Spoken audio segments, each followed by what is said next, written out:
Buenos días y bienvenidos al Fórum de Enfermedades Autoinmunes, a la sesión de hoy. Como ponía en el mail, es una sesión dedicada otra vez al COVID, pero en este caso en un aspecto, digamos, no de la infección aguda, sino de lo que se ha dado en llamar el COVID persistente, el long COVID o el COVID, digamos, o la clínica que aparece después de la infección aguda. La verdad es que existen básicamente dos tipos de problemas. Un problema sería el problema de las secuelas con la afectación neumológica, la afectación pulmonar o la afectación trombótica, y luego estaría, digamos, otra clínica que aparece de forma más o menos persistente y que se acompaña, digamos, de manifestaciones clínicas que son muy variadas. Entonces, para dar un poquito de respuesta a este grupo de pacientes, en el Hospital Clínic y en nuestro servicio decidimos, digamos, hacer una consulta de post-COVID, no tanto con la idea de que esto tendría relación con alguna enfermedad autoinmune, sino, bueno, para ver cómo se comportaban estos pacientes y, en la medida de lo posible, digamos, intentar mitigar o ayudar a tratar, digamos, las manifestaciones clínicas. La coordinadora y responsable de esta consulta es la doctora Gemma Lledó, que además está desde hace ya semanas en primera línea en la asistencia en salas COVID, y le pedimos que presentara en esta sesión, digamos, un poquito de actualización del tema y un poquito también de experiencia personal que hemos ido obteniendo en esta consulta. De manera que, Gemma, muchísimas gracias, porque además fue un poquito de atraco, no la teníamos preparada y, bueno, como sabía que ya había participado antes en los webinars del Clínic y más o menos la tenía preparada, le pedimos que actualizara básicamente los datos y que nos los presentara hoy. De manera que, Gemma, muchísimas gracias y cuando quieras. A ver, espérate, tengo que compartir aquí, ¿no? Y es esta de aquí, Screen 1. No, Screen 1 vale. no, sí, si no, no. Vale, aquí no. Bueno, pues nada, muchas gracias, Gerard, y bueno, nada, paso a presentaros un poco lo que se sabe hasta la fecha de esto que se ha venido a llamar COVID persistente, aunque ahora con las nuevas definiciones igual ha pasado a llamarse como post-COVID o long COVID. ¿Qué sabemos hasta ahora? Bueno, pues esta será un poco el itinerario que vamos a seguir. Primero empezaremos con un poco de introducción de la situación en la que estamos con el COVID-19. Pasaremos posteriormente a definir conceptos y algo acerca de la patogénesis, no nada en concreto, pero sí alguna que otra hipótesis que empieza a postularse. Hablaremos también de la clínica, posteriormente del tratamiento, que bueno, realmente tampoco hay nada hasta la fecha. El seguimiento, aspectos aún que están, bueno, por investigar y por dilucidar, y finalmente unas conclusiones. Y sigue, como introducción, evidentemente lo primero que tendríamos que hacer sería tener un pantallazo de cuál es la situación al momento actual de la COVID-19. Estos son datos de ayer, aunque realmente, según consta en la página, son actualizados al día 2 de febrero. Y estamos en una situación ya de, bueno, pues 100 millones de casos, más de 100 millones de casos, de los cuales, bueno, en España, como ya sabéis, son aproximadamente ya casi 3 millones de casos diagnosticados de COVID-19, de los cuales, bueno, pues de la totalidad son más de 2 millones de muertes, y España, bueno, pues contribuye lamentablemente con 60.000 de esta cifra. Con una visión algo más optimista, ya empezamos a hablar de pacientes que han pasado la infección, pacientes recuperados, que, bueno, son más de 57 millones y en este caso España, pues con más de 150.000. Bienvenidos a la tercera ola, porque esta es la situación real. Estos son datos reportados en la página de la Organización Mundial de la Salud. Hay alguna que otra diferencia, si os fijáis, en datos reales, aunque realmente está actualizado el día 3 de febrero.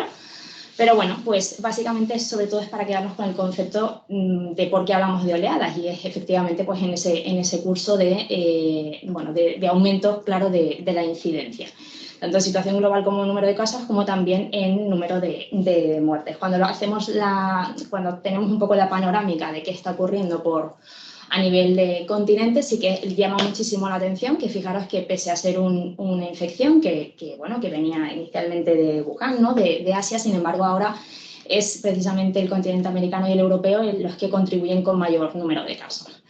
La situación en España, volvemos a lo mismo y aquí probablemente el reflejo de la tercera ola sea mucho más visual.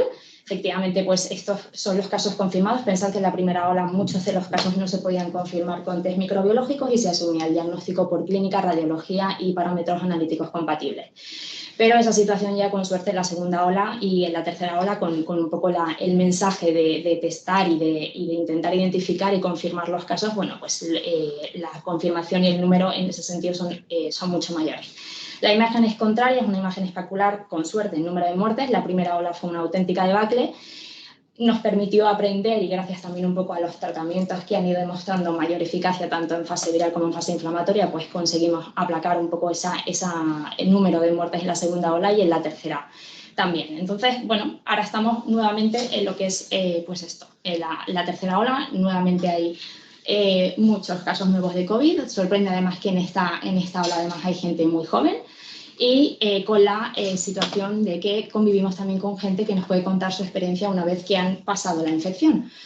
Pero con un hándicap importante, y es que aunque a priori uno tendría a pensar que la resolución debería ser, puesto que es una infección, una resolución ad integrum, pues bueno, lamentablemente hay pacientes que se quedan, que esta resolución no es tal, ¿no? Entonces, inicialmente se hablaba de que en torno al 20 al 35% no terminaban de recuperarse de forma completa, aunque veremos en diapositivas posteriores cómo estas cifras probablemente sean algo mayores o mucho mayores incluso. Con lo cual, bueno, pues estamos más que oleadas, estamos casi intentando sobrevivir entre tsunamis, porque además a todo esto se le suma el impacto socioeconómico que ha generado evidentemente una pandemia de este calibre.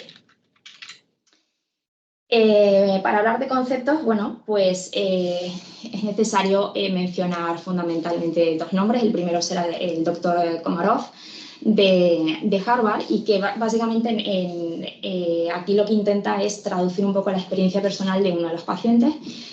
Como comenta después de la infección, que básicamente pues, no termina de encontrarse del todo bien. E incluso pues, que hay momentos en los que, aunque después de cierta mejora, vuelve a encontrar cierto empeoramiento con clínica que no le deja avanzar y que, por supuesto, se traduce en que no retorna a su situación base.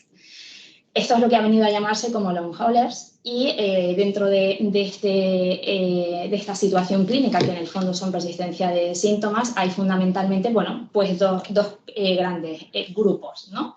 De forma así más grosera. El primero sería aquellos que tienen sintomatología que es secundaria a un daño que ha habido como consecuencia de esa infección aguda, es decir, asumamos un COVID grave que genera un daño orgánico y como consecuencia de ese daño existe una secuela, y esa secuela es la responsable de la sintomatología.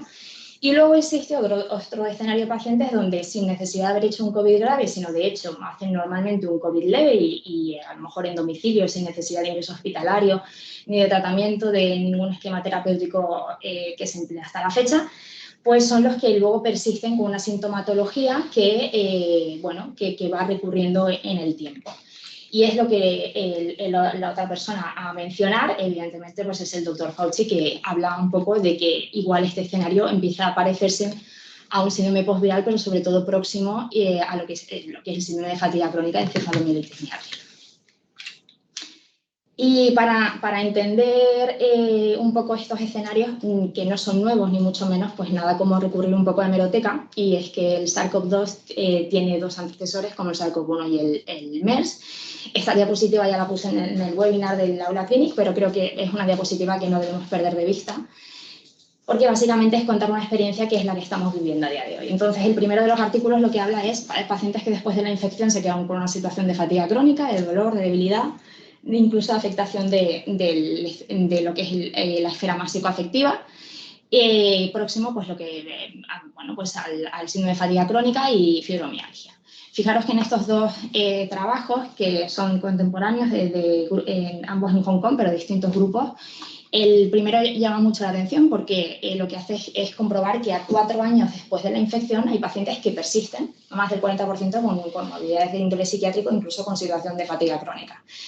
Y este último, pues es todavía más curioso porque casi uno parece experimentar un déjà vu, ¿no? Porque hablan de pacientes que tras la infección, pues existen efectivamente esta disfunción a nivel de la función pulmonar, en menos de un tercio de los pacientes a un año, pero que evidentemente a esto se le suma algo que sin duda ha de generar un impacto, y es los largos periodos de aislamiento, de extrema incertidumbre, que esto genera, como os digo, un estrés psicológico que desde luego, bueno, pues no ha de pasar en balde, ¿no? Y esto, de hecho, ha de contribuir seguramente a generar un efecto adicional en el deterioro físico.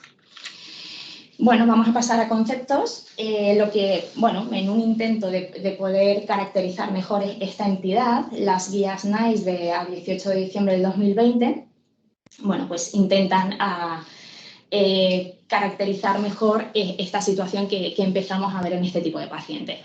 El primero de ellos igual no está recogido en estas guías, pero creo que es importante no perderlo de vista, sobre todo porque, bueno, ya lo distinguía muy bien el doctor Komarov y creo que es interesante no perderlo dentro de lo que es la clasificación, que serían pacientes con sintomatología residual a un daño en la infección aguda y que evidentemente pues que da, bueno, la consecuencia es que los síntomas deriven de este daño ocasionado. Y luego están aquellos pacientes en los que igual la sintomatología lo que hace es que la fase aguda es como que la prolonga a 4 semanas, ¿vale? Esta sintomatología que fundamentalmente pues, puede ser más o menos febrícula, artromialgia, postración general y algo de sensación disneica, más o menos alteración de la función cognitiva. Lo prolonga en situación como ongoing sintomática hasta las 12 semanas, ¿vale? Entre 4 o 12 semanas y más allá de las 12 semanas ya estaríamos en post-COVID, ¿vale?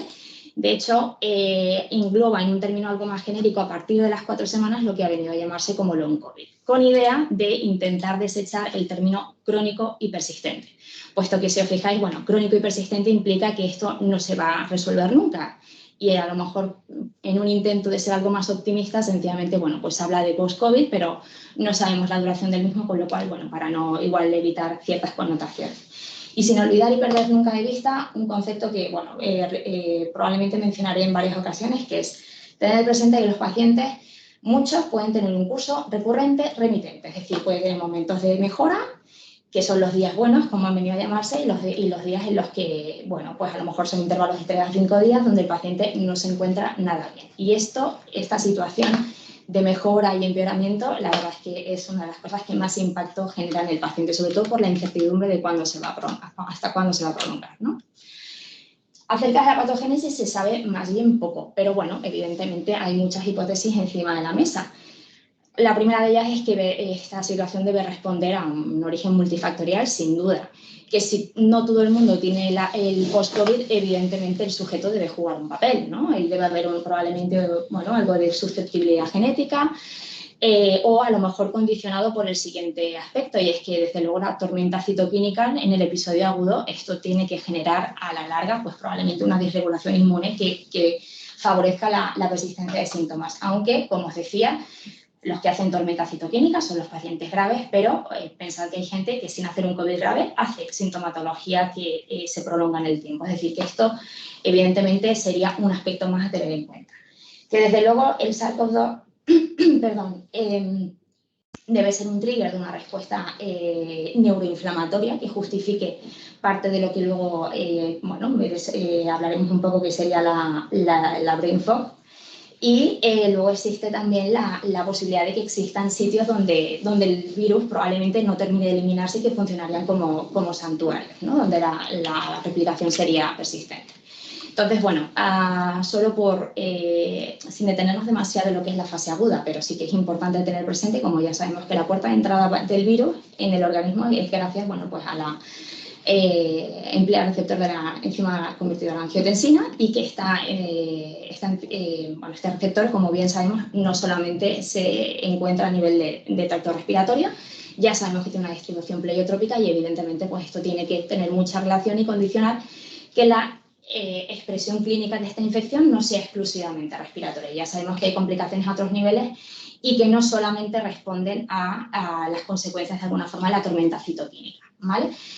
Un aspecto también interesante es que además el SARS-CoV-2 parece que tiene otra peculiaridad, y aquí lo adelantaba también el doctor Brodin, que es habla de cómo el SARS-CoV-2 puede interferir en el grado de respuesta del interferón ya desde el inicio. Y como bien sabemos, el interferón es esa primera barrera, ¿no?, que se encuentra sobre todo en las infecciones virales, de manera que si esta barrera o este nivel defensivo es ineficaz, pues puede prolongar probablemente disminuye esa aclaración del virus, y esto al final pues puede repercutir dentro de lo que es la inmunopatología de la infección, ¿no? Con lo cual estamos en este punto, estamos en el punto de efectos a largo plazo, que son, como podéis ver, a muchísimos niveles, pero claramente hay 3 que prevalecen por encima de los demás, ¿no? Aunque algunas series ya empiezan a incluir algún otro, pero fundamentalmente es las que implican a nivel respiratorio sensación de disnea, la fatiga. Bueno, la fatiga es bastante acentuada después de mínimos esfuerzos y que no mejora con el reposo, y la disfunción neurocognitiva. Bueno, estas fueron un poco las primeras series que empezaron a hablar del post-COVID, la de Carthy, que sobre todo hablaba a 2 meses, y que, bueno, era llamativo como después de 2 meses tras la infección, pues fijaros que el 40% persistía con fatiga y con disnea. Y lo más llamativo de todo es esta cifra, y es que fijaros que en ese intervalo de tiempo el 87% ya contaba al menos la persistencia de uno, si no más síntomas. Evidentemente esto genera un impacto en la percepción de calidad de vida bastante importante. La otra serie es una serie que se hizo a partir de entrevistas telefónicas con una N casi del doble, pasamos de 140 a casi 300 pacientes. Pasa que el intervalo sí que es cierto que era más estrecho, ¿no? A 2-3 semanas. Y era, como os decía, por medio de entrevistas telefónicas. Pero volvemos a la misma situación. En ese tiempo, el 40% contaba al menos un síntoma, fundamentalmente aquí hablaban de la tos, y 1 de cada 5, fijaros la cantidad son las líneas azules, las que valoran la sintomatología a 2-3 semanas. Y fijaros cómo empiezan a aparecer otra miscelánea de síntomas, bueno, pues desde la fatiga, alteraciones del gusto y el olfato, disnea, dolor torácico, cuadros confusionales. Interesante de esta revisión es básicamente, bueno, de este trabajo es que el 35% no retornaba a su situación de base. Evidentemente este porcentaje era tanto mayor a medida que avanzamos por grupo etario, pero lo más llamativo, más que este 42%, probablemente sea este 26%, en el que siempre insisto. Pensad que son pacientes de 18 a 34 años, por definición pacientes sanos, y que precisamente en este grupo de pacientes, y si tomamos como ejemplo el de la gripe, que probablemente nos es más familiar, pues esta situación a 2-3 semanas ocurre en menos del 2%, es prácticamente anecdótica, con lo cual, como ya venimos sabiendo, bueno, pues claramente el SARS-CoV-2 se comporta como un virus muy diferente al de la gripe. El 25% de la muestra no tenía ninguna comorbilidad, pero claro está que cuando existe la probabilidad de que se persistan los síntomas es mucho mayor, y sobre todo cuando hablamos de la obesidad o alguna condición psiquiátrica de base. Bueno, aquí os presento una encuesta que hizo la Sociedad Española de Médicos de Familia, y que básicamente es una encuesta telefónica que se hizo durante 3 meses, creo que fue de julio hasta septiembre, con datos, o hasta octubre, y reportan datos de más de 1.800 pacientes. Se recogen más de 200 síntomas y, bueno, aquí la verdad es que llama muchísimo la atención como a 180 días, que equivalen como a 6 meses, fijaros la cantidad de síntomas que persisten en los pacientes. La tónica es por encima del 80%, dolores musculares, dolores de cabeza, sensación de malestar general. Y cuando miran por área afectada, ¿no? Como si estuviesen intentando estratificar síntomas por órganos y sistemas, pues claramente nos encontramos con que los más prevalentes son las alteraciones neurológicas, problemas psicoemocionales, problemas del aparato locomotor, respiratorios y digestivos, y fijaros en un porcentaje nada despreciable. Es más, la media de síntomas por persona, tal y como presentan en este trabajo, es de 36 síntomas, con el 50% tiene más o menos 58 síntomas, ¿vale? Entonces, ¿cuál es la experiencia que estamos teniendo hasta la fecha en nuestra serie? Esto está actualizado hasta mitad de enero, o sea que aquí habría que incluir 15 pacientes más. Pero bueno, no me dio tiempo a actualizarlo, pero bueno, básicamente la idea sigue siendo un poco la misma, es tener presente el genotipo que nos estamos encontrando habitual de paciente, es mujer joven, de edad media, sin grandes comorbilidades de base, que sí que es cierto que cuando preguntamos por deformación profesional si existe algo de autoinmunidad, pues nos encontramos que existen. Bueno, hay 4 pacientes que tienen una enfermedad autoinmune sistémica y 4 órganos específicas, y casi más llamativo es comprobar que aproximadamente la mitad de la muestra al menos cuenta algún antecedente de autoinmunidad en la familia. No me centraré demasiado en lo que es el COVID como tal, la fase aguda, pero solamente porque sí que tiene trascendencia que veáis que solo 8 pacientes de esta cohorte requirieron hospitalización, evidentemente por requerimientos de oxígeno. y 2, incluso el ingreso en la unidad de cuidados intensivos, que como os podéis imaginar son los que luego están en el escenario de secuela post-COVID, ¿vale? El resto estarían en esa situación de paciente que no hace una infección grave, pero que sin embargo persiste con sintomatología. Y esta sintomatología se distribuye, siguiendo un poco el ejemplo de los trabajos previos que os he presentado, pues fijaros que solo hay un paciente que cuente 2 síntomas, pero la tónica es que el paciente cuando venga a consulta, ¿vale? Y sobre todo los estoy viendo ya a más de 3-4 meses de la infección, al final el resumen es que cuentan una miscelánea de síntomas que constituye esto que ha venido a llamarse post-COVID, ¿no? Y donde prevalece sobre todo la astenia, la fatiga, disfunción neurocognitiva, que además eso ha sido un aspecto que a mí personalmente me ha llamado mucho la atención, sobre todo por cómo lo cuentan. El dolor de cabeza, la pérdida de densidad capilar, sobre todo en lo que es el fluido telogénico, disnea y bueno, pues artralgias. Pensad también una cosa, la descripción de estos datos lleva implícito un sesgo de selección, obviamente, porque los pacientes que vemos en consulta no son pacientes que han pasado un COVID y discriminamos quienes tienen un post-COVID o no, sino que el propósito de la consulta en sí ya lleva implícito que son los pacientes que tienen un post-COVID, de manera que veréis que algunos de los porcentajes, obviamente, en relación con otras series, son mucho más altos, ¿no? Véase, por ejemplo, la fatiga, que ya per se es bastante prevalente, pero que cuando uno lo compara con otras series, pues claramente el 90% de nuestros pacientes cuentan la fatiga. La fiebre, no en sentido estricto, y digo no en sentido estricto porque evidentemente no es como fiebre 38 en adelante, sino que nosotros también damos valor en la consulta a la febrícula. Febrícula que no tenga otra causa plausible, que el paciente cuente que lleva 5 días con 37,3, 37,5, pues como venimos haciendo con las enfermedades autoinmunes o autoinflamatorias, esto le damos valor y probablemente también esto haga que este porcentaje sea muy superior a la de otras series. Está la mialgia también, las mialgias, la sensación de debilidad y las artralgias son muy prevalentes, ¿vale? Sin perder de vista que además existen ya casos reportados de incluso artritis, sobre todo artritis reactiva, ¿vale? Los síntomas torácicos, pues más allá de la disnea y de la tos, que no me detendré demasiado, son esencialmente, pues que sepáis que evidentemente en nuestras series son el más del 60% y 1 de cada 10 tiene también tos seca irritativa. Pero casi saliendo un poco de los síntomas respiratorios, que son los que probablemente pues, estén mejor descritos, más allá de esto, nos encontramos con que los pacientes, fijaros en la consulta, más de aproximadamente el 45% cuentan dolor torácico, además a veces lo cuentan como de muy diversas formas, algunas veces más de tipo opresivo, otras veces más de tipo pleurítico, localización más como en interfase tóraco-abdominal, bueno, el caso es que es bastante prevalente. Desde el punto de vista de daño de miocárdico, solo un paciente, pero sí que es cierto que este es el paciente que está en situación de secuela porque hizo una miocarditis cuando estuvo en UCI y de forma residual se ha quedado con una disfunción ventricular que de hecho está pendiente de valoración por cardiología.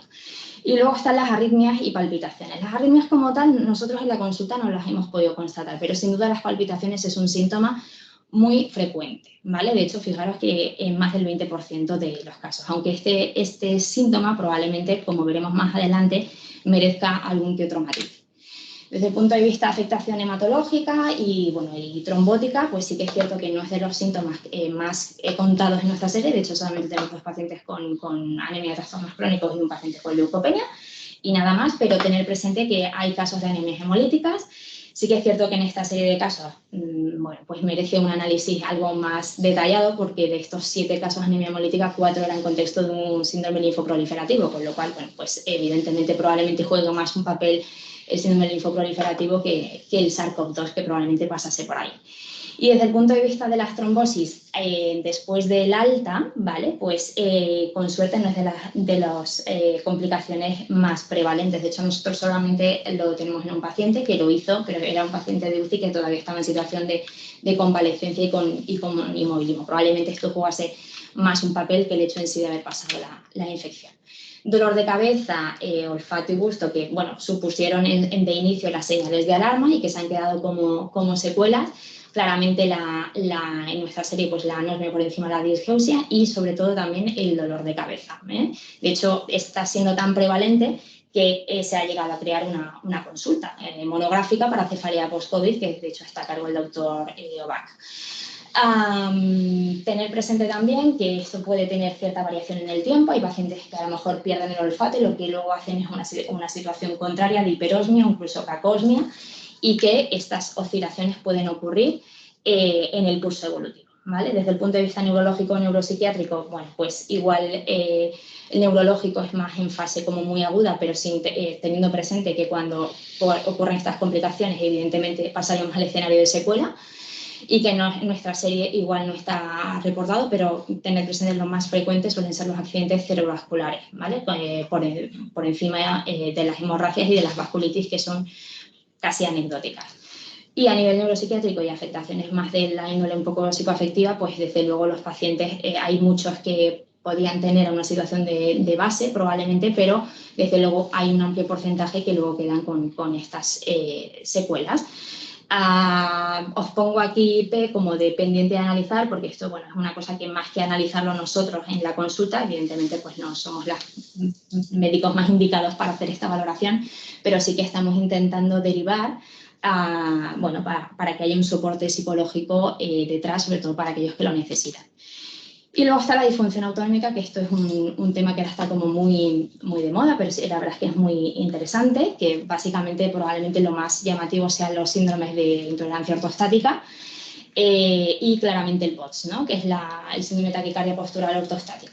Se plantea que pudiese haber un origen inmunomediado, ¿vale? Incluso con anticuerpos frente a receptores adrenérgicos, incluso frente a receptores colinérgicos. Y bueno, pues está todavía un poco, esta es la hipótesis que se plantea, que está encima de la mesa y que habrá que confirmar. Y la forma de diagnosticarlo, pues con un TIL test, ¿no? No olvidemos también que cuando hablamos de esa autonomía hay afectaciones a otros niveles, que igual aunque no son tan frecuentes, pero hay que preguntar, indagar en la consulta y ahí igual nos llevamos alguna que otra sorpresa. Y bueno, viene ahora la parte de disfunción cognitiva. Y aquí lo que hago es que además del brain fog, obviamente, pues comparto diapositiva con otro aspecto que seguro que puede jugar un papel también, y es el insomnio. Puesto que 1 de cada 5 en nuestra serie cuenta alteraciones del insomnio, bien sea de conciliación, bien sea de mantenimiento. Y está claro que cuando uno no tiene un sueño reparador, pues esto evidentemente ha de repercutir de alguna otra manera en el grado o agilidad cognitiva, que es de los síntomas más frecuentes que vemos en la consulta. ¿Y qué es esto del brain fog? Bueno, esto del brain fog realmente, pues de forma más frecuente lo que cuentan son problemas para concentrarse, problemas de memoria a corto plazo, problemas incluso en la fluencia y en la evocación del lenguaje, problemas de atención. Pensad que fundamentalmente, como os he dicho, el fenotipo es gente joven, gente que bueno, desarrolla una actividad laboral y algunos incluso pues, de alta complejidad intelectual y que cuentan incluso episodios de quedarse literalmente en blanco o de no saber lo que estaban haciendo hace 5 minutos, con lo cual esto genera un impacto importante. De hecho, dentro de lo que es la miscelánea de síntomas, hay pacientes que pueden y afirman que pueden convivir con el resto de síntomas, pero sin embargo lo que más les inquieta y miedo les genera es cuánto se va a prolongar este brain fog, ¿no? Ya empieza a haber trabajos que empiezan a analizar esto y, de hecho, en un intento de saber con qué se puede correlacionar y si hay algún factor predictor. Y este trabajo, que contaba con 19 sujetos, de los cuales son 11 mujeres y 8 hombres, si no recuerdo mal. Fijaros que lo que hacen es comparar con población sana y, bueno, claramente la afectación de la memoria y sobre todo la afectación a nivel de la capacidad de concentración en el lenguaje es de las cosas más prevalentes. Entonces, no encontraron clara relación con la concomitancia de otros síntomas somáticos, tampoco con que el paciente hubiese necesitado, ¿no?, de suplementación de oxígeno o del empleo de ciertos fármacos para su COVID. Tampoco había diferencias entre si el paciente había requerido de ingreso o no y, por tanto, en relación con la severidad de la enfermedad. Tampoco ni tan siquiera con la carga viral, ni con la producción en mayor o menor medida de los anticuerpos, y ni tampoco con marcadores serológicos inflamatorios. Pero es que es más, dicen que estos déficits neurocognitivos es que parece que son incluso independientes de la fatiga y de alteraciones un poco del humor. Hay gente que piensa que igual esto de la brain fog es una excesiva fatiga. Sin duda puede jugar un papel, pero da la sensación de que no se debe exclusivamente a esto, ¿vale? Bueno, y ya hay algún trabajo que incluso empieza a hablar de que puede haber un desbalance entre lo que es la transmisión GABAérgica y dopaminérgica. Otras manifestaciones menos frecuentes, pero con su interés, bueno, la gastrointestinal, sobre todo alteración lo que es el ritmo intestinal. No necesariamente diarreas como al inicio, pero sí digamos que de posiciones algo, bueno, diferentes, pastosas. Sin productos patológicos en ningún caso, pero claramente notan una alteración en el ritmo habitual. Las aftas no son un síntoma muy reportado, pero lógicamente nosotros en la consulta pues lo preguntamos un poco siguiendo la analogía de otras enfermedades autoinmunes y nos ha sorprendido encontrar que bastantes pacientes cuentan aftas después del COVID sin contarlas previamente. Y de hecho ya hay un caso reportado que después de hacer justo con el COVID una estomatitis aftosa, vale, no sé, eso es mi gusta, pues las fue haciendo de forma periódica tras la misma. La sequedad, espera, lo apago. Sí. Perdón.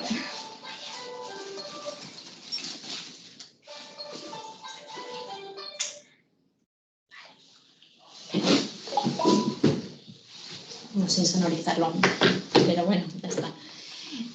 Perdonad.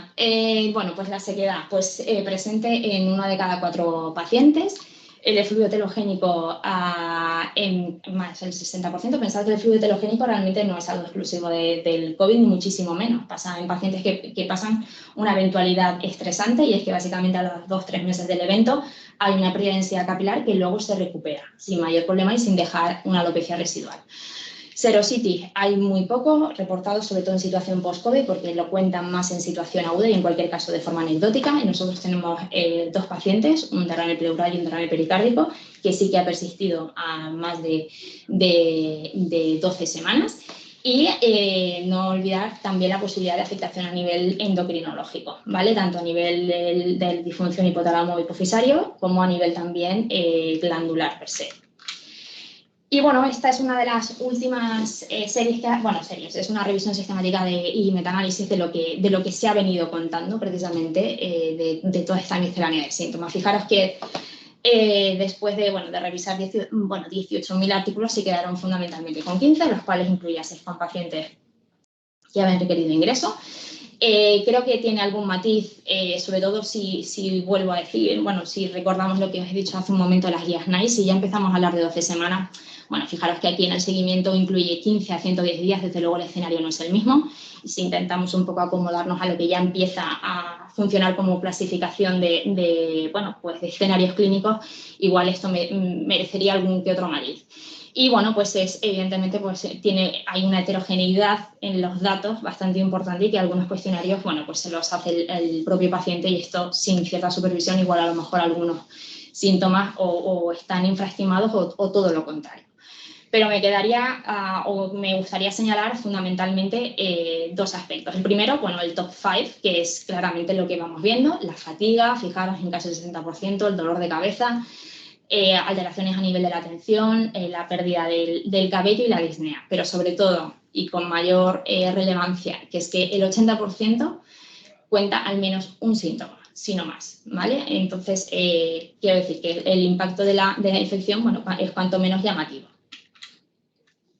Y evidentemente, si estamos en el servicio de autoinmune, pues tiene que hacer una revisión de a ver qué hay hasta la fecha publicado. Bien sabemos que las enfermedades autoinmunes sistémicas a veces, pues pueden aparecer como teniendo un trigger previo como es la infección y el COVID, pues igual se puede comportar efectivamente como un trigger.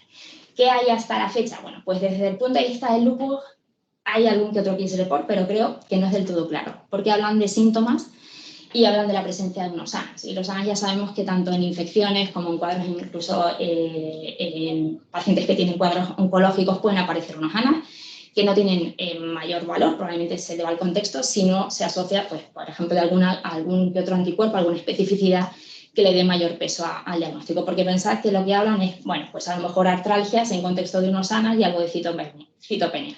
Pero ya sabemos que los virus per se pueden producir tanto citopenias como artralgias, de manera que una de las cosas que, como bien sabéis, dentro de los criterios clasificatorios es, además de reunir esta serie de criterios, excluir que haya otra causa plausible que lo justifique, ¿no? Entonces yo creo que igual con el lupus, lo que he leído yo hasta la fecha, no sé vosotros qué pensáis, pero no me queda del todo claro, no he visto ningún diagnóstico FETEM.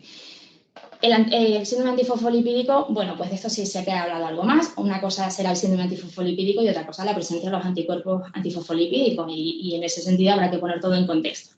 Ya sabemos que el COVID-19 como tal produce fenómenos de tromboinmunomodulación y endotelitis y esto per se ¿no? Acordándonos un poco de la tríada de Virchow, pues produce fenómenos de trombosis. Sí que es cierto que no hay evidencia que todavía soporte el hecho en sí de tener que hacer un screening sistemático.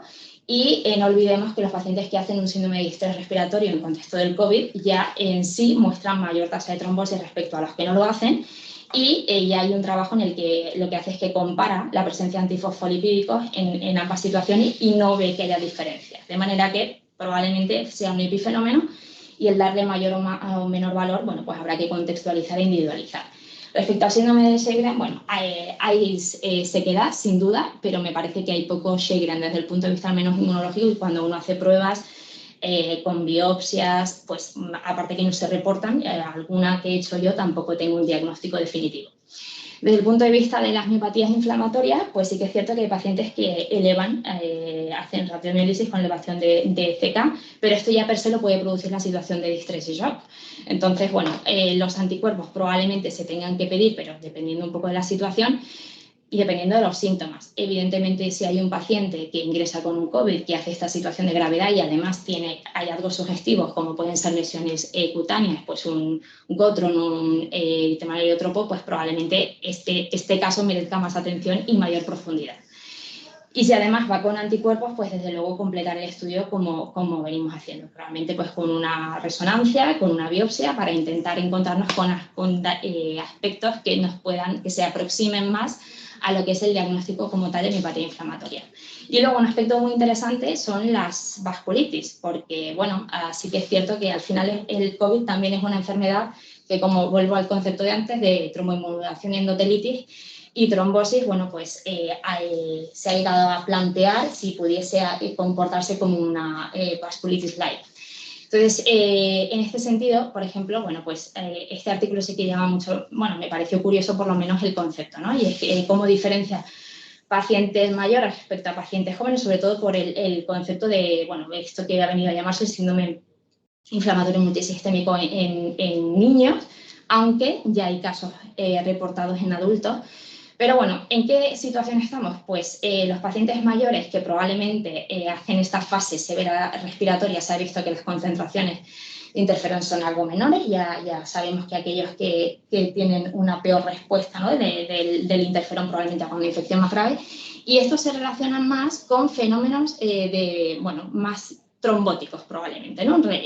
Pero en el caso de los niños y de la gente joven, que tienen a lo mejor una respuesta algo mayor de interferón y que no hacen tanta manifestación respiratoria, son los que luego probablemente se puedan relacionar más con fenómenos vasculíticos, ¿vale? Entonces, bueno, me pareció curioso este artículo que hablaba de este aspecto. Y esto es un case report de un paciente de 36 años que hizo, bueno, pues lo que parece o se aproxima desde luego a lo que conocemos como una enfermedad de Kawasaki, con una conjuntivitis no exudativa, incluso con un poco de heliotropo, con la mucositis y los labios clásicos, ¿no?, como lo podemos encontrar, edema de extremidades, incluso eritema palmar y el exantema maculopapular. Y este artículo me hubiese encantado presentarlo, pero es que hay que esperar un poco para tenerlo. Pero yo creo que puede despejar muchas dudas respecto a este área que estoy presentando, ¿no?, que es no solamente cómo el COVID puede funcionar como trigger para enfermedades autoinmunes, sino además cómo se comporta en pacientes con enfermedades autoinmunes. Así que, bueno, pues estemos atentos para en cuanto salga echarle un vistazo. Para, bueno, ya casi terminar, os he hablado un poco de los síntomas, pero esto, bueno, la traducción que tiene, la percepción que tiene el paciente de su calidad de vida, pues lo que hacemos es pasar el SF36, que es un cuestionario que lo que hace es que pone al paciente en distintas situaciones, desde el punto de vista físico, bueno, lo que hacemos es diferenciar pacientes que hacen un régimen domiciliario de la infección frente a los que requieren ingreso hospitalario. Y bueno, pues sí que hay diferencias desde el punto de vista físico en detrimento de los pacientes que hacen un régimen hospitalario y podría ser, ¿no?, se aproxima algo más en la secuela y a lo mejor por ahí viene un poco este detrimento. Pero fijaros que luego más en tema de vitalidad, a lo mejor el detrimento es precisamente los pacientes que hacen el régimen domiciliario. Y además no solamente esto, sino incluso también en el tema emocional, ¿no? Parece que tiene un impacto algo mayor este tipo de pacientes y habrá que analizarlo con más detalle. Cosas que van saliendo, que me parecen también interesantes. Este trabajo, bueno, como os digo, estamos por definir qué son el concepto de post-COVID. Bueno, pues el siguiente reto será intentar establecer el clúster de pacientes. Y bueno, este trabajo lo que hace es básicamente presenta o teoriza sobre la posibilidad de que existan 3 clústeres. El primero de ellos es el paciente que después de la infección aguda, pues tiene una fase como aguda muy prolongada, 2-3 semanas, y luego tiene esa defervescencia, aunque esa efervescencia es paulatina, pero digamos que sobre todo se concentra muy en el inicio o muy próximo al inicio. El segundo clúster lo que habla es de una fase como más de meseta. Puede haber oscilaciones de atenuación de síntomas o de intensificación, pero se mantiene así como en torno pues como veis, ¿no? 10 a 25 semanas. Y luego está el último que llama mucho la atención, que es un paciente que puede hacer una infección con resolución prácticamente ad integrum de los síntomas y, sin embargo, pues luego tiene un repunte muy llamativo y muy incluso invalidante, ¿vale? de los síntomas. Y una cosa que llama mucho la atención en este trabajo es que plantean lo siguiente. Fijaros, esto es en este gráfico, cada fila representa a un paciente y estos son semanas de seguimiento. Entonces, cada rayita naranja supone fase de síntomas y luego las azules son como las fases como de intervalo entre síntomas o síntomas ausentes. Y si podéis fijaros y siguiendo cada línea podemos ver lo que venía a deciros desde hace mucho tiempo, y es este curso recurrente, remitente, que cuentan los pacientes, que bueno, me pareció muy, muy interesante. Y hay otro artículo que vuelve a lo mismo. Vamos a intentar establecer, en este caso, bueno, pues habla de subtipos, ¿vale? Y entonces, diferencia fundamentalmente 5, que en realidad no son 5, son 7, que sería el primero, que es el long COVID, es paciente que hace una infección grave, hace secuela y la sintomatología que queda es precisamente en ese contexto, ¿vale? La segunda sería pacientes que persisten con síntomas, ¿vale? Sin necesidad de haber hecho necesariamente una infección grave y que no estén en el escenario de secuelas, pero digamos que se prolongan los síntomas más allá de 6 semanas. El tercero de los escenarios sería pacientes que después de haber pasado la infección hacen una recuperación prácticamente completa o pasan por un periodo de quiescencia que luego se sigue de un retorno de los síntomas, y estos se pueden prolongar de 3 a 6 meses o más de 6 meses, ¿vale? El cuarto escenario sería pacientes que hacen una infección asintomática, o sea, entiendo que evidentemente es un contacto de riesgo, tiene una PCR positiva y aparentemente no se ha enterado, pero fijaros, pueden desarrollar síntomas. Bueno, esto es aquí veréis que aparece de 1 a 3 meses y aquí más de 3 meses, y en el trabajo lo pone así, aunque luego aquí en la tabla diferencia de 3 a 6 meses. Sea como fuera, el concepto yo creo que es paciente que hace una infección asintomática, ¿vale? Y que, sin embargo, con el tiempo es cuando desarrolla los síntomas. Este error supongo que lo corregirán con el tiempo. Y el último escenario, que a mí es el que más me llama la atención, sobre todo porque preocupa un poco, no sé, pero es pacientes que hacen una infección asintomática o paucisintomática y que, sin embargo, de repente a los 6-12 meses hay un desenlace. Que bueno, ¿qué puede haber detrás de todo esto? Pues a lo mejor afectación, bueno, dicen tal vez miocarditis, subclínicas, que hayan dejado algo de fibrosis y que esto sea, bueno, pues la cicatriz sobre la cual pueden ocurrir alguna arritmia, ¿no? Tratamiento no hay nada prácticamente, pero creo que es importante no olvidar que hay que descartar razonablemente otras causas que puedan ser concomitantes, sobre todo porque puedan tener tratamiento, que hay que individualizar y que evidentemente no todos se pueden beneficiar del mismo tratamiento. Habrá que mirar qué síntomas tienes, qué síntomas prevalecen y sobre todo el curso que va teniendo. Y dependiendo de los síntomas, pues si uno lo compara con otros escenarios inmunomediados, probablemente podamos pensar en incluso utilizar las mismas opciones.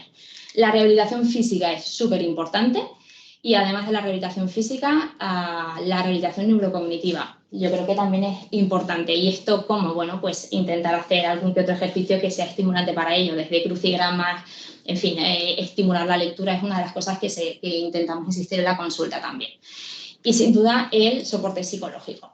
Pero el mejor tratamiento, sin duda, pues probablemente sea detectar esta sintomatología lo antes posible, y en este sentido ya empiezan a haber cuestionarios para hacer screening. Esto es más probablemente de ámbito un poco de atención primaria, que son los que sobre todo hacen el seguimiento del paciente una vez que hace el COVID, y la idea es ir pasando periódicamente una serie de cuestionarios donde se plantea la existencia de síntomas. Pensad que hay síntomas que no necesariamente pueden estar en la infección aguda, pero que pueden aparecer en el curso evolutivo del seguimiento.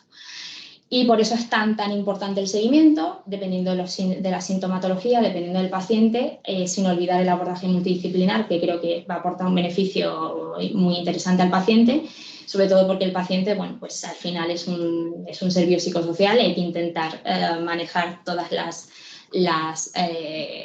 todos los escenarios. Y bueno, nosotros lo que estamos haciendo es, después de la visita primera, solemos verlo a las 4 semanas y dependiendo un poco cómo esté y en base a los resultados que encontremos y la evolución clínica que vaya teniendo, pues cada 2-3 meses o incluso luego cada 6 meses.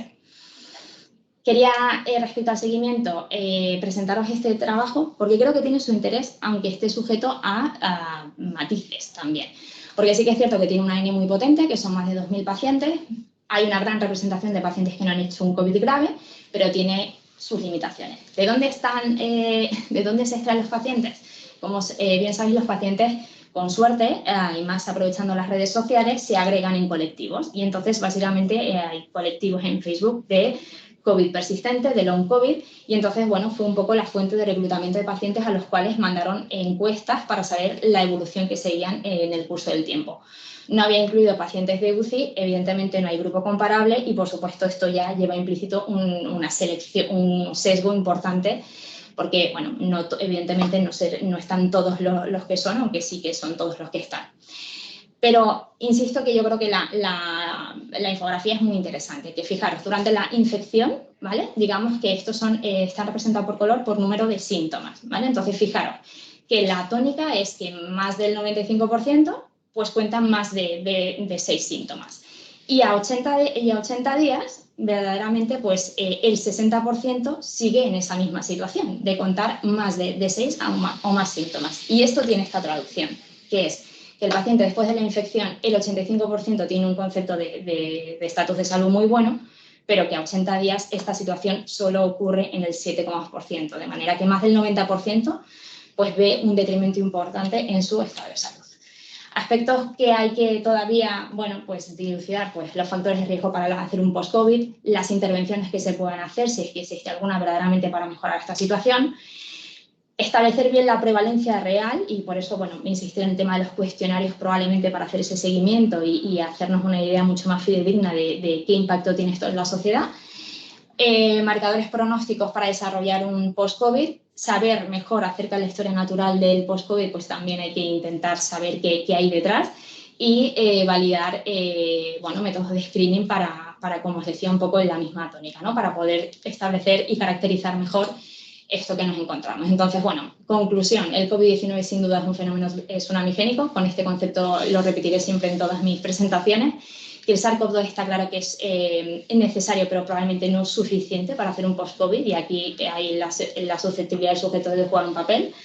Sabemos que hay un fenotipo de riesgo para hacer un COVID grave, pero pensad que el COVID grave no necesariamente se relaciona con un post-COVID, ¿vale? Como se ve en nuestra serie, como habéis visto en otras que os he presentado, que no hay tratamiento específico, pero creo que el tema de la rehabilitación física es clave, el abordaje multidisciplinar también, y que, bueno, evidentemente pues hay muchos aspectos aún por investigar.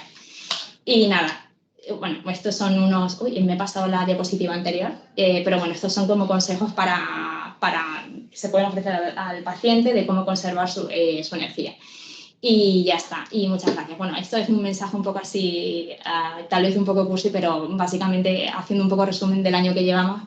Nada, creo que nos enfrentamos a un enemigo que nos era bastante desconocido, pero desde luego no tuvimos miedo a echarle un pulso, pese a que parte de los daños colaterales incluso fuésemos nosotros mismos, y creo que con la llegada de la vacuna ha llegado el momento de hacerle frente sin miedo. Así que nada, muchas gracias. Vale. ¿De aquí abajo? Aquí. ¿Aquí? No, aquí. Aquí. Me pongo nerviosa. Aquí. Perfecto. Muchísimas gracias, Gemma. Bueno, la verdad es que yo creo que ha sido súper interesante.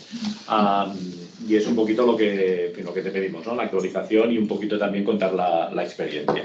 Entonces yo quería preguntarte dos cosas. La primera, no basado en los estudios que hay ni las publicaciones que has presentado y todo, sino quería saber tu impresión personal, ya que eres la que ve estos pacientes y después de haber visto ya un número, importante de pacientes, hay varias cosas que llaman mucho la atención, ¿no? En el sentido que son pacientes jóvenes, en principio, como tú has dicho, sanos, y en segundo lugar, el hecho de que la mayoría de los pacientes no han tenido un COVID grave, ¿no? Es decir, si tú tienes un COVID grave y quedas con una neumonía organizativa o has hecho una trombosis, pues bueno, tienes una secuela y esto provoca la clínica. pero si has tenido un COVID que lo has pasado en casa, es difícil de entrada valorar, digamos, los factores pronósticos o los factores, digamos, asociados a hacer este post-COVID, ¿no? Bueno, no tengo respuesta a la pregunta, pero desde luego la sensación es esa. Entonces, yo creo que precisamente es un tema interesante a investigar y efectivamente pacientes que no hacen una infección grave, como sin embargo quedan tan sintomáticos de forma residual y además síntomas que son tan invalidantes. Llama la atención. O sea, sí que esto es muy próximo a lo que es el escenario del síndrome de fatiga crónica y es verdad que se solapan muchos síntomas, pero probablemente haya que mirar algo más y un poco las líneas de investigación van por saber si esto responde a una disregulación inmune y exactamente a qué, porque la verdad es que en la consulta, bueno, vamos haciendo analíticas y lo cierto es que reactantes de fase aguda normales y sin prácticamente ninguna alteración a la que aferrarnos para poder justificar, ¿no? O pensar que, o probablemente no haya sabido enfocar la diana o dónde está el fallo, pero la sensación es esa. ¿Y por qué ocurre? Pues no lo sé, porque todavía no he sabido, pero bueno, yo creo que es la gran incertidumbre y por ahí va un poco las líneas de investigación para intentar aclarar esto que es tan llamativo. Y la segunda cosa que te quería comentar, que de hecho ya lo has mencionado ahora, es los parámetros, digamos, analíticos que son un poquito más objetivos y en segundo lugar si utilizas, digamos, algún protocolo preestablecido o es un poquito individualizado dependiendo, ¿no?, del contexto, de las comorbilidades y de la clínica que te cuentan los pacientes.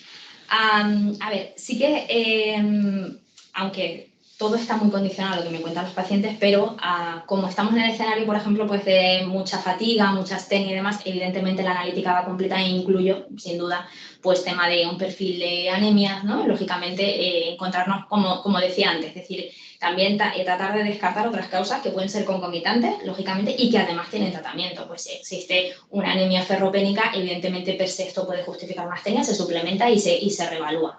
Una de las cosas que me estoy encontrando son los déficits de vitamina D, que evidentemente ya en el escenario de las autoinmunes nos hemos encontrado que pacientes con hipovitaminosis D pueden relacionarse con astenia y una vez que se suplementan, lo cierto es que hay pacientes que mejoran.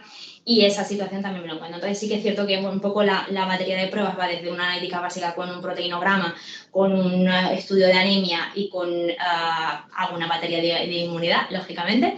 Y bueno, salvo estas pequeñas cosas, insisto, a lo mejor ferropenias o hipovitaminosis D, lo cierto es que no me estoy encontrando grandes cosas. Y de hecho esperaba encontrarme con un reflejo, ¿no?, con aumentos de reactante de fase aguda y la verdad es que casi todos tienen una PCR de velocidad, todo rigurosamente dentro de la normalidad.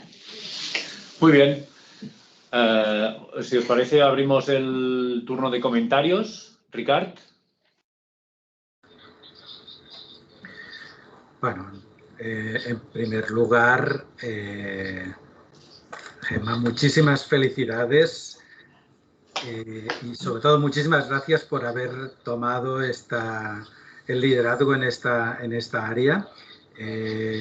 Yo creo que estás haciendo un trabajo magnífico y muy en la línea de lo que nos gusta a nosotros, que es aprovechar las consultas para también aprender y hacer investigación. Entonces, es muy loable que esta consulta que estás haciendo, que tienes problemas de tiempo, de sobreestrés, de sobrecarga de trabajo y que ciertamente pues todos entendemos y después de lo que acabas de explicar, que probablemente el fenotipo de estos pacientes pues es el fenotipo del paciente, fatiga, fibromialgia, etcétera, pues lo estás tomando con tantísima ilusión y estás haciendo esta base de datos, estás recogiendo los datos, los estás analizando, te estás haciendo famosa, estás saliendo en los medios de comunicación, estás dando conferencias en el mundo entero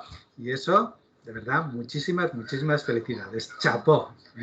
Entonces, yo me gustaría comentar dos aspectos, digamos, científicos al respecto, que los has introducido, pero para dar un poquito una idea de lo complejo donde te has metido, ¿eh?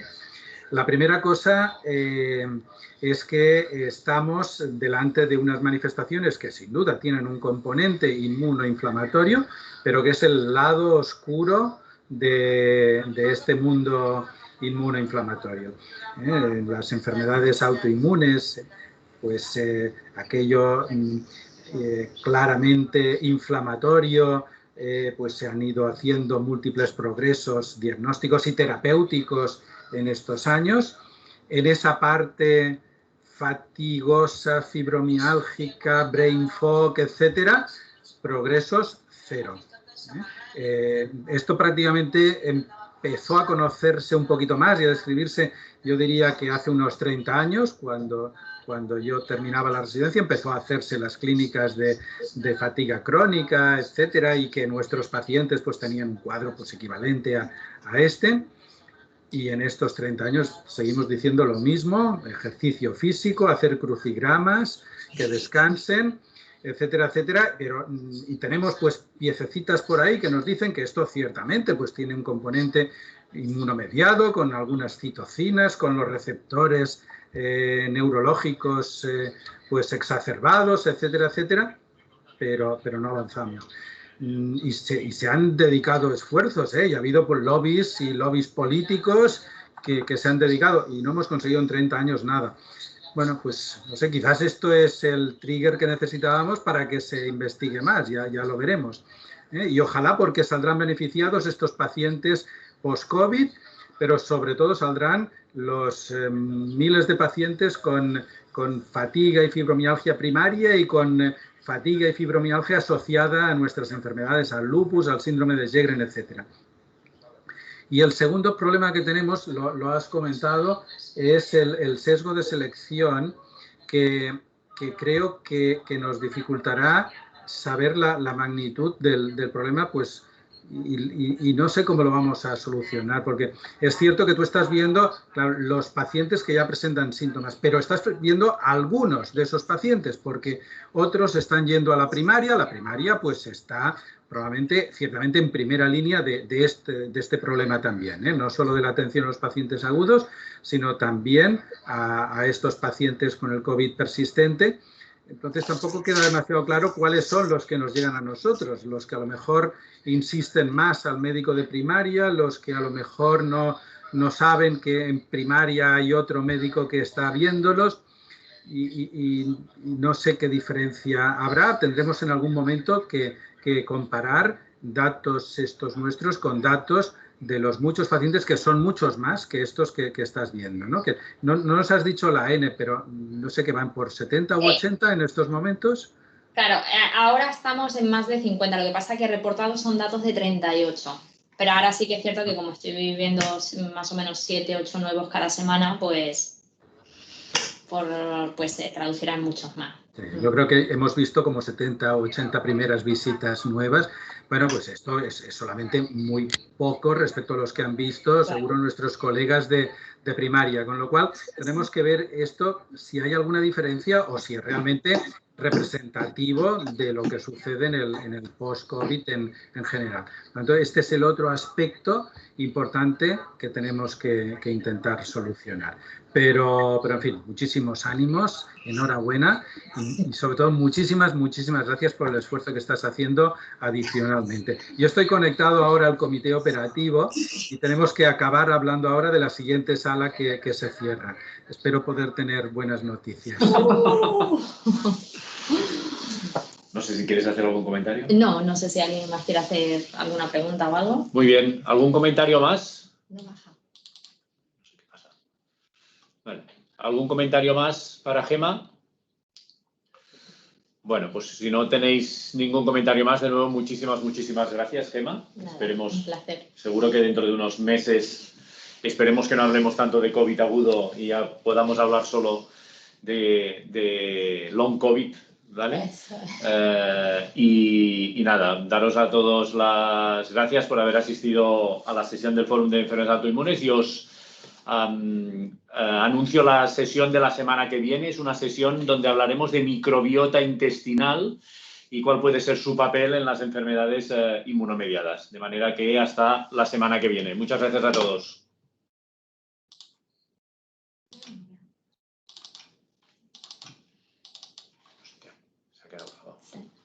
Ciérralo.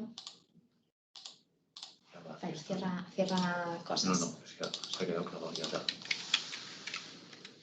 ver, control suprimir. ¿Dónde está suprimir? Ay, coño, es más grande que...